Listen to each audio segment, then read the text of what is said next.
Hello everybody and welcome back to another episode from the Multi-Tools and Blades channel. Today we're going to have a look at an assortment of Victorinox farmer's knives. Each one is a different size and has a different scale composition. So this one here is the 90mm Model 4 with red celluloid scales and carbon steel for the main blade, back spring and liners. So what's really interesting about this model here is the celluloid scales, because this is in fact a 1920s model. These farmers' knives are usually very hard to date, and all we can really go on is that tang stamp there. Production remained unchanged for the first half of the century, and they were sold in both stainless steel and carbon steel throughout. You may have noticed they've all got nickel silver bolsters, and this one here's got brass pins as well.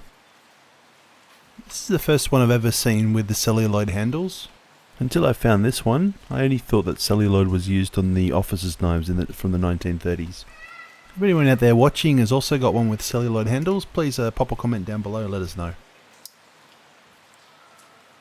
Okay, so the next model here is the 95mm. This is the model 3/3. You can see here this one has a sacking needle. It is also made from carbon steel, but it's finished in this beautiful black buffalo horn. I've already done a full video on this one, so I won't go into it too much. This one here is probably my favourite. This is the 100mm model 2/8. Beautiful cow horn scales, in great condition, and it has brass liners. Unlike the other three, the springs and the hardware on this one are all made from stainless steel. I just love the contrast between the stainless and the brass liners. I don't know what the price difference was, but it was definitely worth it to get it in stainless.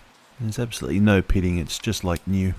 Because of the stainless steel, we can now see they can put the Victorinox tang stamp on it. So this is more one of the later models, so from the tang stamp we can tell this is between 1943 and 1951, and this is the only marking on the blade that we can use to identify the age. I'm lucky it's in such great condition. Of all my farmer's knives, this is the only 2-layer I have. In addition to the main blade and sacking needle, we also have this nice wood saw. It's very similar to the Model 310 that I reviewed not long ago. If you take a good look at that nail nick and the direction of the first cut of the saw, you could probably safely say that this is a 1950s model.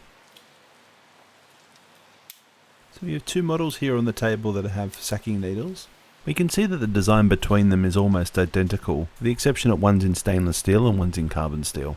One side is dead flat to go up against the liner, the other side has a decorative groove and has a curved side. I have a really strong preference for this cow horn. No two scales are ever the same. They can be polished and they come out really nice when they are. So last on the list we have the Model 1. This is 106mm, black wood fibre handles. The blade, the springs, the liners, even the pins are all carbon steel. And I have seen these also with brown wood fibre, the same as what's on the soldiers' knives. So because this is a carbon steel, we have Victoria tang stamp instead of Victorinox. Inox is an abbreviation for the French term acier inoxydable, which quite literally translates to stainless steel. I'm sorry, I seem to be having some focusing issues here. I'll see if I can back it up a little bit for you. It's a little bit better, but it seems to be chasing a bit too much.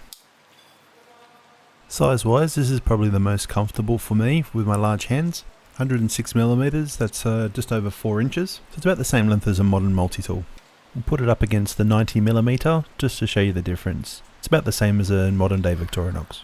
And not only is it longer, but you can see it's also wider, so it fits the palm of the hand much better.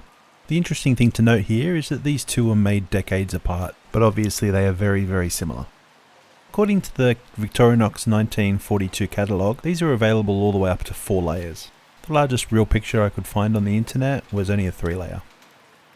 I'm sorry this was a bit out of focus, but it looks like my cameras are overheating a little bit. Thanks for watching, hope you've enjoyed the video. Don't forget to hit that like and subscribe button for me. Leave any comments that you would like me to answer, and I'll catch you all next time.